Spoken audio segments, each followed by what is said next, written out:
Tortoise is a newsroom that believes in slowing down to make sense of the world. And on Tortoise News, you get 3 shows that do just that. The Sense Maker brings you one story every day to make sense of the world. Journalists and special guests debate what should lead the news on the news meeting. And in Trendy, Britain's leading polling expert John Curtis and policy guru Rachel Wolfe explore trends in society and public opinion. Make sense of the world by searching for Tortoise News in your podcast app.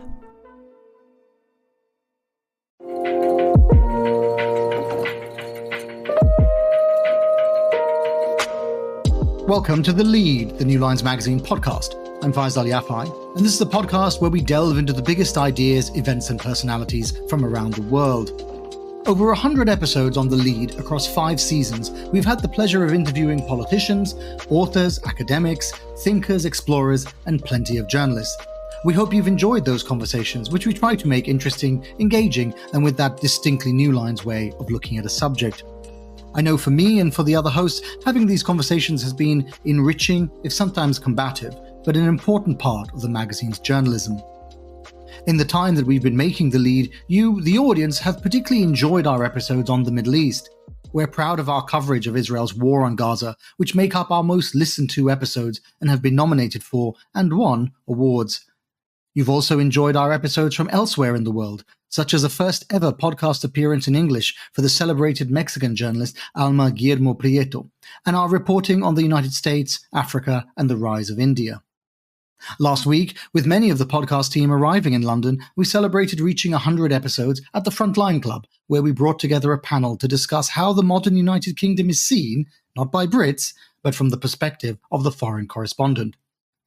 With us was the Italian-British broadcast journalist Barbara Serra, Lebanese satirist Karl Sharro, and journalist Michael Peel, author of the book What Everyone Knows About the British, Except the British. It was a fun, lively discussion, and we really wanted to share it with the rest of our listeners.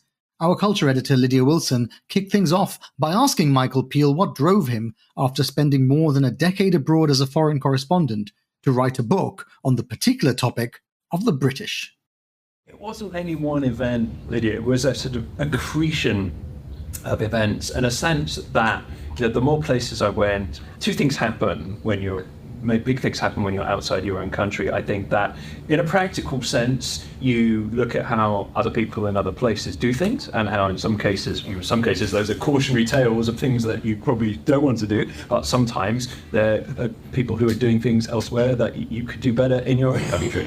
But secondly, and I think really importantly, there's a big emotional change that you're outside the sound and fury of the politics and the kind of cultural zeitgeist of your own country, living in a different place and looking at it from the outside, and in some sense perhaps able to be a little bit more objective about certain things, or at least detached. And so over the years, these things mounted up, and as all kinds of crazy things happened here, I started to have the sense that things are really not going very well in many ways, but it wasn't clear to me that people realized how not well they were going. And then we sort of entered this kind of late phase Roman Empire thing with, prime ministers changing every 5 minutes. And the whole thing became almost kind of, as somebody's described it, auto-satirical. It's just like everything seemed to be geared to the most absurd outcome. And so that was the genesis of the book. And what this book is supposed to be is 2 things. It's supposed to be a pretty kind of tough diagnosis in some ways, and saying to, there are various things about the way people in Britain look at the country that are perhaps sort of misconceived, various misperceptions of the country's place in the world, how it does things, and the things that it needs to do to get better. But it also is supposed to have a really optimistic lilt as well, to say that a lot of the problems that we've had in this country have been due to choices that we've made, and of course choices can be changed. We just had a general election, that was a big choice, and there are all kinds of other choices that can be changed as well. And this kind of doom-mongering sort of among some comfortable commentators who are sort of saying the country's finished, it's all going to top, that also is kind of completely wrong in my view. Okay, well, there's one thing that isn't going to be changed anytime soon, and that's Brexit, right? Now, you explicitly say in the book it's not about Brexit. Not about Brexit. You also say, and I quote, "Brexit is probably the single biggest change to Britain's place in the world since I last lived there, and it has been transformative." So how do you think that Brexit changed the way Britain is viewed around the world? Yeah, so as you say, the disclaimer which my publisher will want me to make, this is not a book about Brexit. But I know people who, charted it in all kinds of ways and all kinds of detail that I can't and didn't. But it's kind of permeates many aspects of the book, in that it's kind of manifestation of many of the things I'm talking about people's image of how the country is, its place in the world. And I suppose there's an anecdote which perhaps sums it up quite well, that when Brexit happened, I was in Bangkok, and there were two things. First of all, Europeans from other countries who I was speaking to at that time, the weeks before the vote, would say, "Oh, well, you guys are going to stay in, aren't you?" And I said, "Don't believe it. If I know Britain, I reckon there's a 90% chance of a leave vote." Do you want to put any money on? Yeah, but funny you should mention that, Carl, because what happened is, at that time, I was being paid in the UK in sterling, so I had to sort of transfer money across for living at times, and the exchange rate was good, and the pound had reached a multi-month high against the Thai baht the day of the referendum, and I thought, nobody's pricing this in. So I sent it then, and sure enough, within 24 hours, it had got 50%. My money went out once. And then the morning after the vote, I went to see a Singaporean property developer, and he looked at me. The TV was on showing the aftermath of the vote. He said, "What do you think?" And I said, "Well, I think this is probably a big mistake. What do you think?" And he said, "It might surprise you, but I'm in favour." I said, "Oh, why's that?" He said, "Well, my wife and I have been wanting to buy property in London.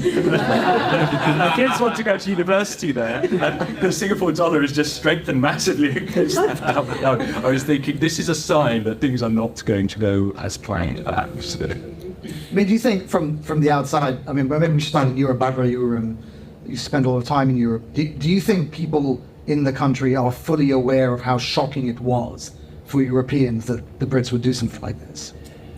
I am Italian, but I'm also one of the 5 million EU citizens that is still in the UK. And I have to say, I've been here 22 years, I've been here, there's 31. So, and I'm here by choice. I came here for uni, and I have to say that one of the mistakes leading up to Brexit, and I say this as a European, was pretending that the UK was like the other European countries. To this day, more Europeans move to London than to any other European city. So any European that actually leaves their country will come to London more than Paris, Rome, Berlin. Now look, I love Rome. On days like this, I think, why am I not living in Rome? But there is something about London, I suppose about the UK in general, but London, encapsulates it, that does make the UK exceptional in many ways. And that is why I'm here. I was lucky enough at age 19 to have a choice of where to move. And I chose to come here. I'd also learned English, and let's not ignore the fact that English is the global language. If you don't speak English, you don't go far in the international community. And in London, in the UK, you speak English. So were Europeans shocked? Yeah. Yes, they were. But more than, I remember I was on Italian TV, and they obviously was like an open, and they probably like, "Oh my God, what's the UK done?" And there was this young woman going, "Well, now my whole life, is up in the air, because I was going to move to London, and I was going to go to the UK, to this university, and my life was going to be X, Y, and Z." And I just reminded her that it wasn't up to the British government to make sure that she had a future. Actually, it was up to the Italian government to make sure that she had a future. This does not mean that people shouldn't move, that, we are all, I'm sure, of different heritages, or have moved around a lot, so I'm not arguing against that.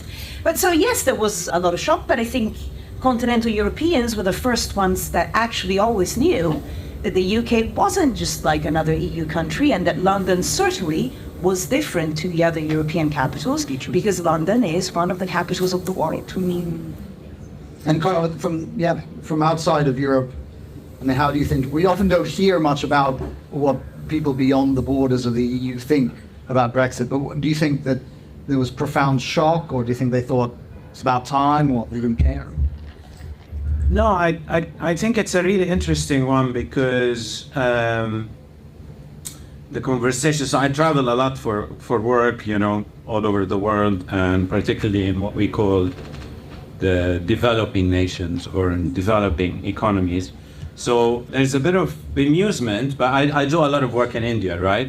And what you see has happened since Brexit is we have much stronger incoming movement from India, both in labor and students.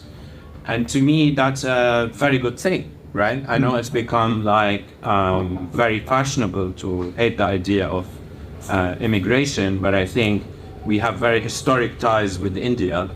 And I think if you take kind of the global view is whether, you were for it or against it, whatever, I'm looking at it in retrospect and trying to pick up on the strand that Barbara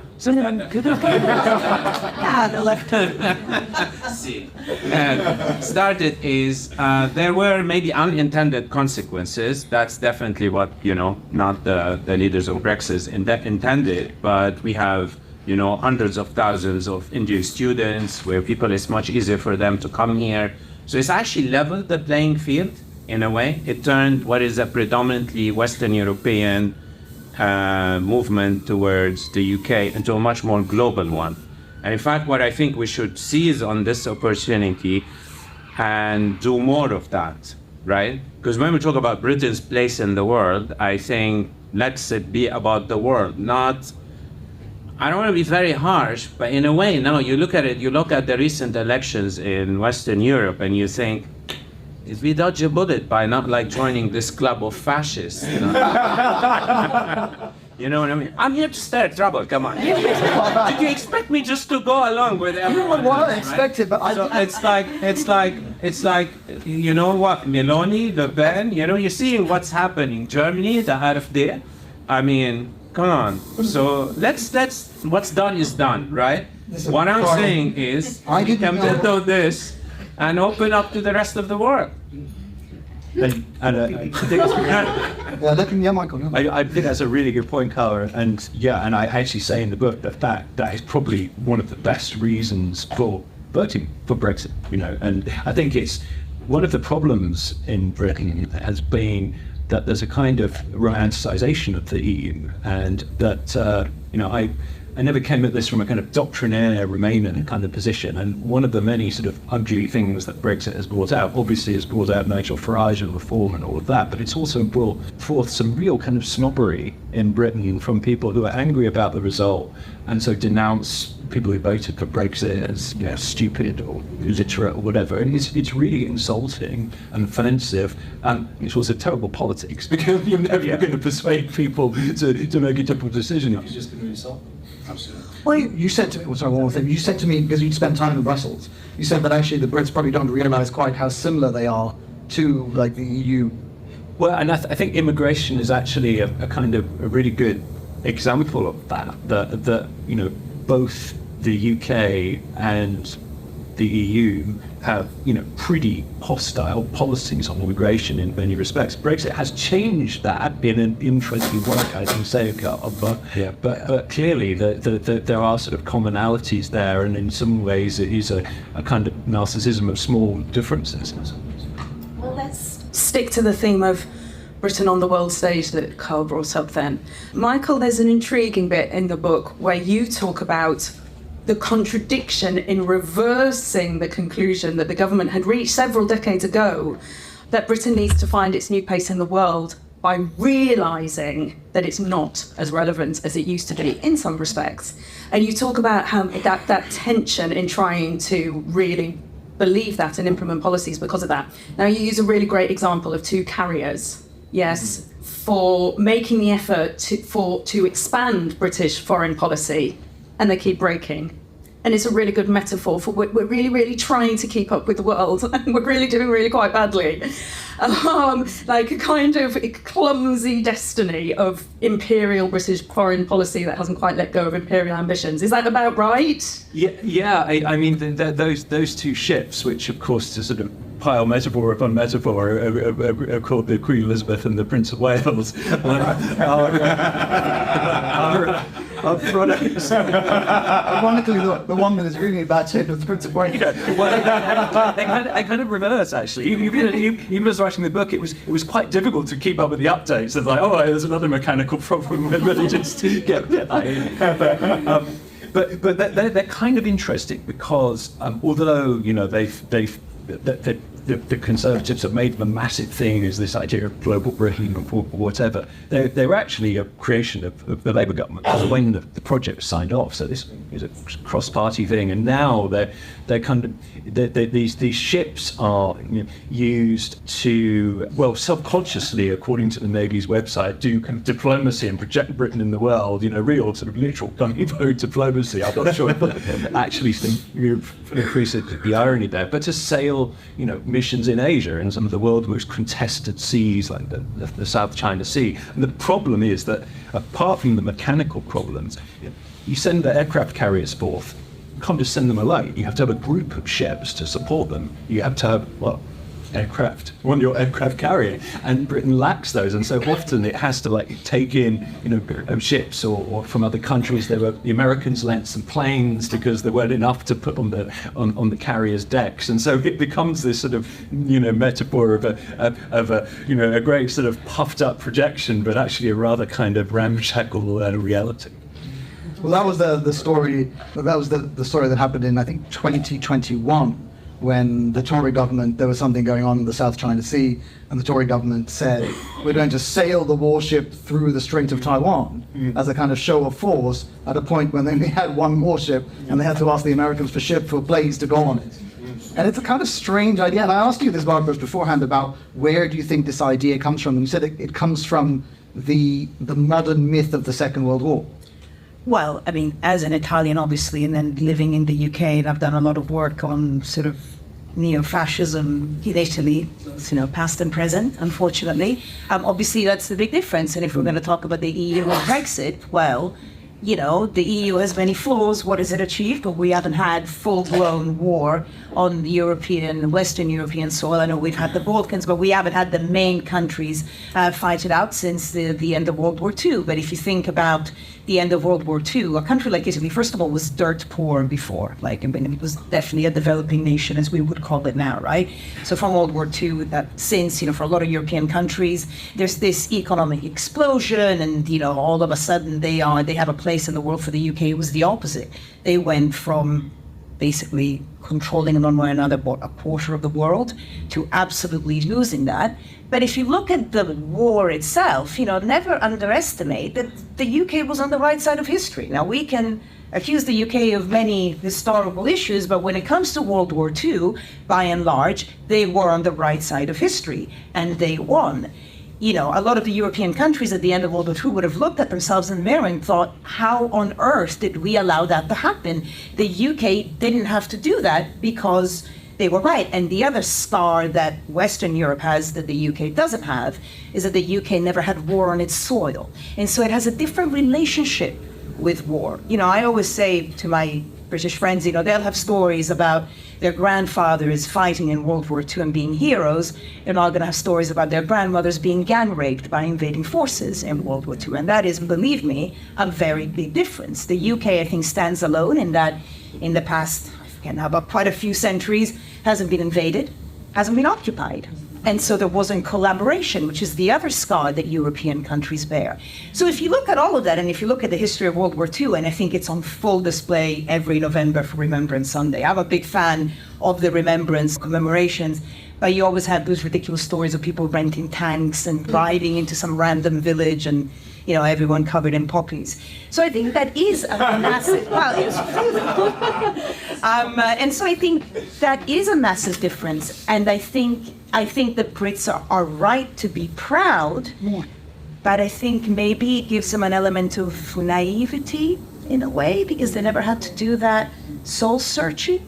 And I think that has an impact on the view that the UK has of itself now. I mean, we just saw for the election, Rishi Sunak, the fact that he left the D-Day commemoration. He was probably never going to win, but leaving the D-Day commemorations early, I mean, that was the final nail in the coffin for him, because it's felt so strongly in the UK.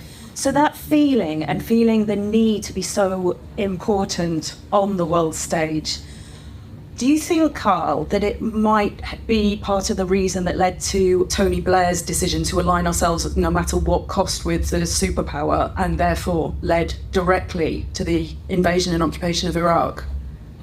That's an easy one. No, I think, funny enough, I was going to go in that direction because I think one of, again, the incidental outcomes of, positive outcomes of Brexit for me is the much needed downsizing of the British expectation of the British role on the international stage. And we need to learn to be normal, right?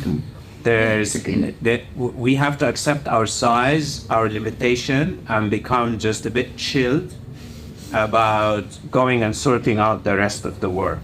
And there's a rationale to what I'm saying, because that kind of messianism that a lot of people think Blair was Bush's poodle, I think it's the other way around. The messianism of Tony Blair is a direct product of this aggrandized, which you touch on in the book, this kind of aggrandized perception of the South, the British South, as kind of our status in the world. And you see that immediately after the Labour victory. It's all about restoring Britain's place in the world, where you're a country of 60 million.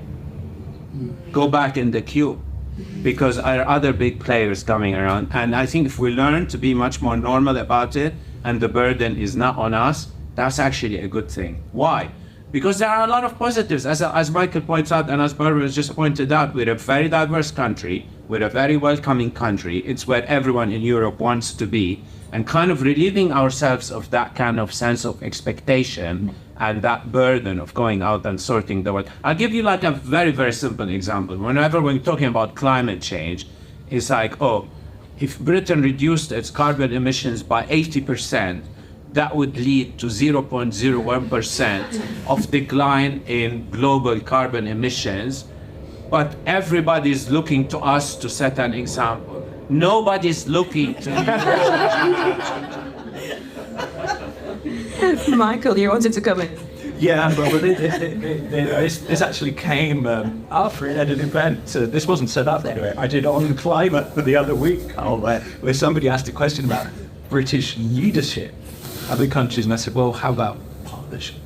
Yes, exactly. And that's and this definite sort of humility deficit. And I was also, just before you come back, Matt, I was going to pick up on what you were saying about the Second World War, which is absolutely right. But there's another dimension which I think is really important, keys in with what you're saying as well, Karl, which is people underestimate that for all of the bravery and all of the sacrifice that British people did make, that geography played an absolutely crucial part. And if Britain had been attached to France, then it very probably would have gone the way of most of the rest of Europe.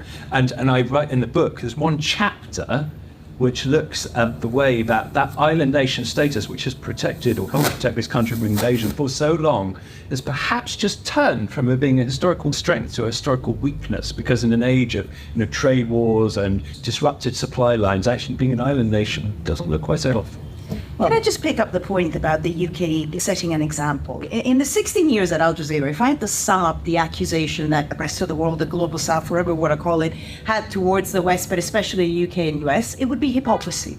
That, I think, is the word that I've heard most often, hypocrisy. So it's not so much when it comes to global warming and the fact that we'd be totally, whatever we do is pointless in the grand scheme of things, but having done a lot of those interviews on Al Jazeera, where obviously I would speak to people coming from outside of the West, they would say, well, it was the West and the industrialized nations that arguably played a big part in creating the problem.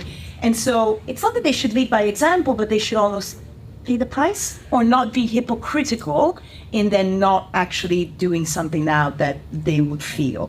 So I totally get what you mean about setting an example, but I think hypocrisy is something that a country like the UK, because of its history, often, I'm not saying it's right or wrong, I'm just saying that that's the accusation often.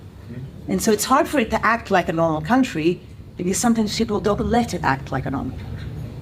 Or at least in what they say, and then it does go once. Yeah.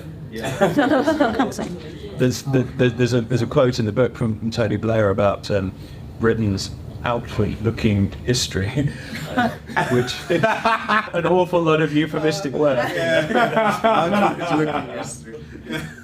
Can I point out that Michael Peel and I met each other many years ago in Lebanon. I've been wanting to tell the story for a while. And it was his first time in the Middle East. And the first evening in the Middle East, we went out together to a bar and somebody pulled a gun on him.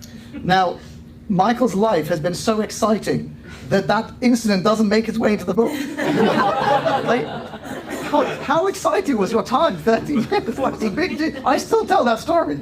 Well, I've obviously blanked out the trauma of the moment, but it was surreal, actually. Really was. It was more, when it was over so quickly, the initial kind of comedy sort of outweighed the fact that this was actually a potentially incredibly dangerous situation, and then that realization. Well, I think the part that I found funny was that it was the first time in the Middle East, and there I am going, it's going to be, honestly, what you've heard, it's not like that. I think that one guy. But there is a part, I think, of the story of Britain that maybe didn't make it into your book, and that was the story of the English language. I was talking to Barbara beforehand, before she read the book, and she said to me, I bet Michael doesn't talk about the importance of the English language in the book. And so I went and I looked, because this book is available on PDF, so I checked. And actually you don't mention the importance of the English language and the spread of it. Well, I do a little bit. I mean, I talk about the fact that the English language for this country, well, there is the historic fact that you point out, which leads to the fact that it's a great blessing and a great curse today. The great blessing is that in good part because of colonial history, it has become a lingua franca. The Association of Southeast Asian Nations, the 10-country grouping, uses English for its official meetings. And some of those countries, English is a language that's spoken there, but in many of them it's not. But it's a kind of lingua franca.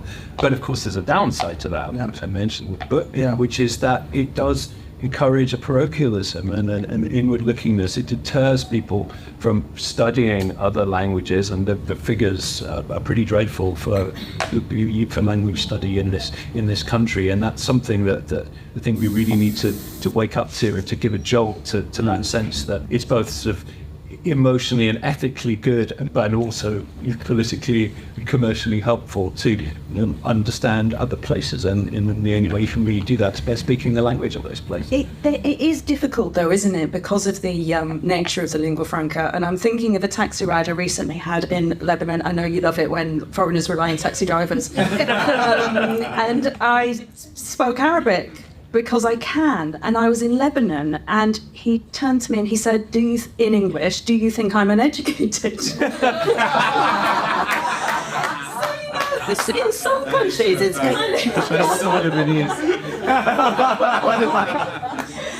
So sometimes it's kind of hard. I mean, British universities specifically advise against Lebanon for our Arabic language students, by the way, because English is so widely spoken. For those people who know Lebanon, the audience, did he say it in French?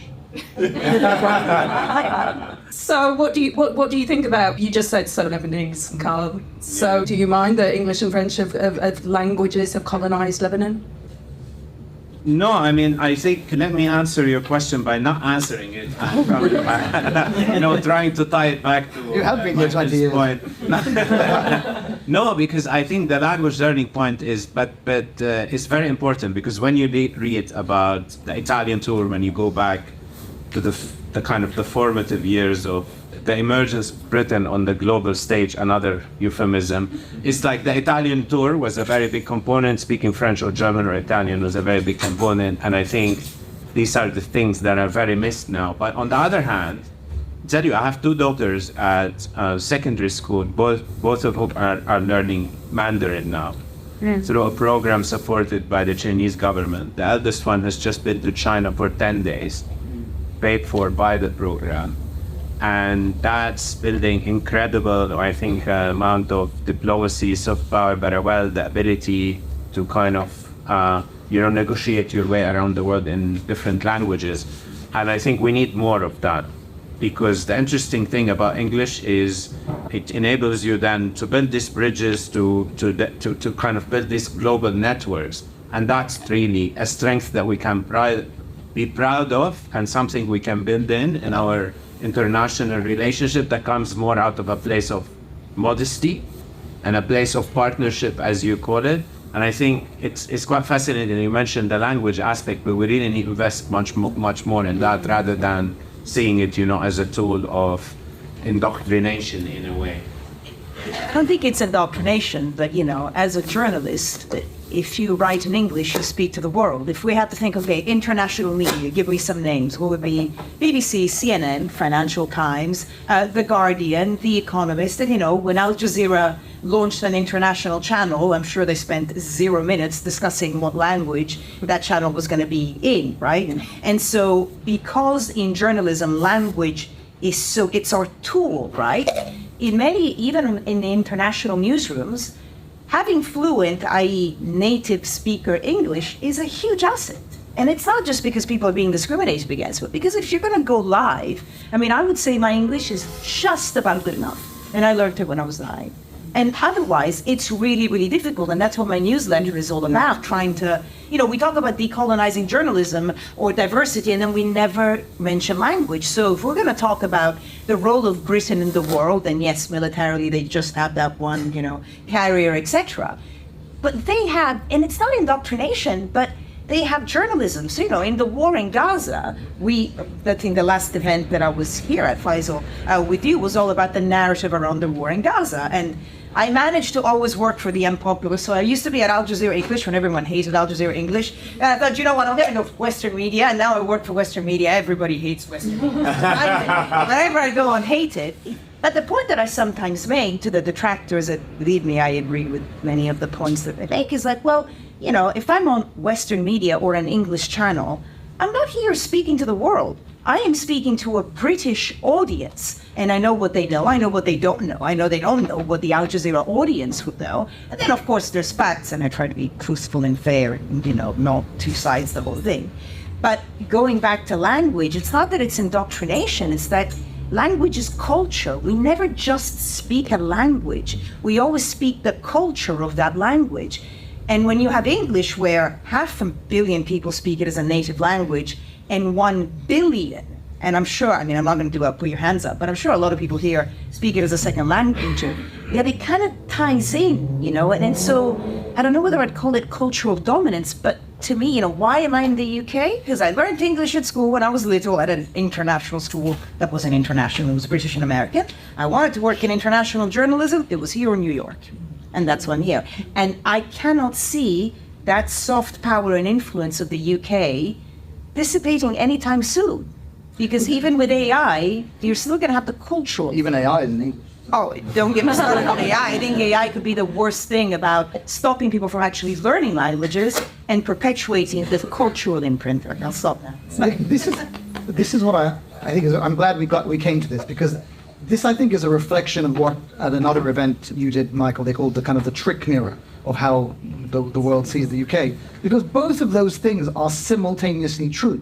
So when, for example, when your daughter or other people go to China, China conceives of itself as being the central kingdom. And it is this enormous powerhouse. And yet at the same time, at the exact same time that is the case, if you go to any part of the world and you speak English, you will probably be understood, and no one will look at you strangely. They will almost feel embarrassed that they don't speak English. It's very unusual for a country, as you say, which is 60, 75 million, because the Tories let a lot of people in. But it's extraordinary for a country that size that those two things are simultaneously true.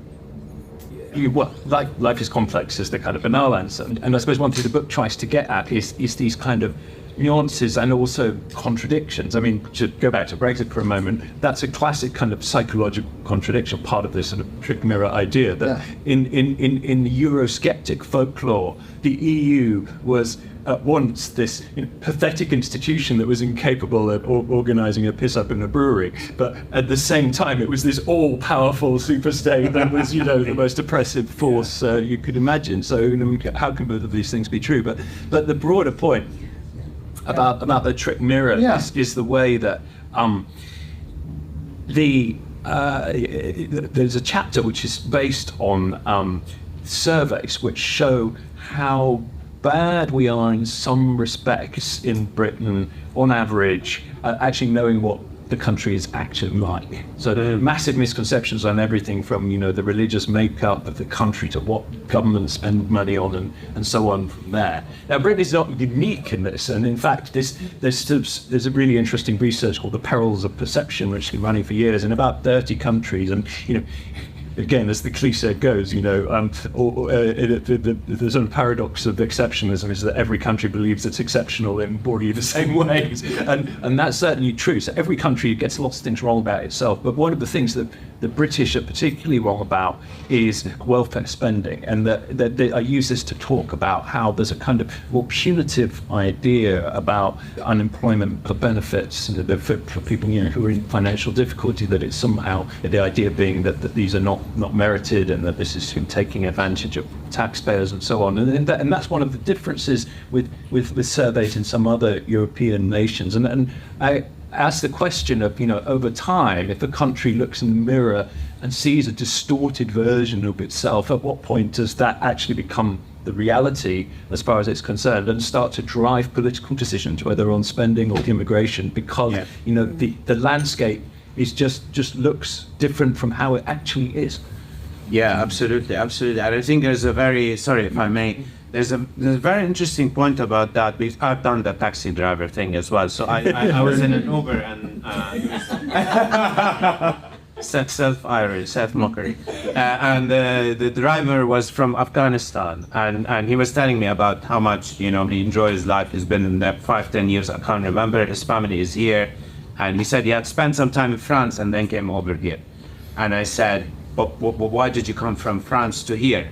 And he didn't say because of the welfare. He didn't say all of this, myths that you hear all the time.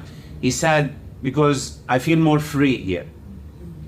I can start a business, so ironically, you get the right when kind of they vilify the people, the boats and the immigrants coming over here. I think these are the people that believe in Britain the most. Mm-hmm. Yeah. Because everyone else left in here doesn't seem because they've chosen Britain. They're choosing it, exactly. And sometimes they're risking their lives to get here because they still believe that there's an idea there. I mean, it's a myth, right? But there are real elements to it. And I think, that comes out in the book as well. It's built on a cultural heritage that celebrates that kind of freedom. I would even say meritocratic, because a lot of... Yeah, I hate that because I'm not that good, so it's... Well, that's a really lovely way, I think, to just finish this part of it, to finish our questions. And by thinking about things that maybe we are actually good at.